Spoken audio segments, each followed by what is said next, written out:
اب جو اختلافات اور تنازعات اصحاب رسول میں ہوئے اس کو صحیح شکل نہیں دے کر کے لوگوں نے اپنے ایمان خراب کر، اس کی تعویل نہیں کی، اور اس میں بڑے بڑے جبال علم روافظ کے کھو گئے، ڈوب گئے، مر گئے، تباہ ہو گئے، خوارج غرق ہو گئے۔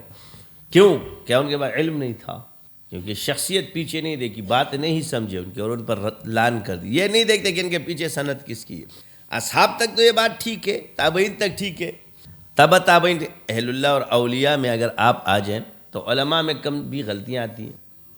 تو معاشرہ ہے کہ نہیں؟ صحابہ بھی ایک دوسرے، دیکھو ولایت تابع صحابیت کے آسانی سے مثل صحابہ میں مشاجرات ہوئے تو ولیوں میں بھی ہوں گے، صحابہ میں اختلافات ہوئے تو ولیوں میں بھی ہوں گے، صحابہ میں لڑائیاں ہوئی تو اولیاء میں بھی ہوں گی، صحابہ میں اگر ایک دوسرے پر ہوا تم میں بھی ہوگا، صحابہ میں اختلاف میں شدت آئی تم میں بھی آئے گا۔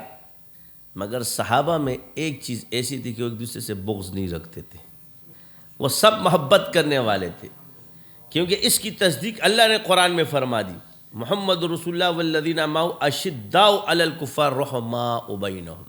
یہ دلیل ہے کہ وہ ایک دوسرے سے بغض نہیں رکھتے تھے۔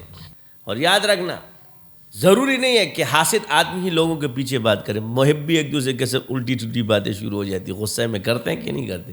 محبین بھی باتیں کرتے ہیں، مگر ہر لڑائی، ہر گالی، ہر اختلاف، یہ مضموم جو کس چیز ہے وہ کیا ہے؟ بغض کے ساتھ۔ کس کے ساتھ؟ اندر کا جو کینہ ہے یہ نہیں ہونا چاہیے۔ یہی حال ہوتا ہے، بڑے بڑے لوگ غلطیاں بھی کر جاتے ہیں،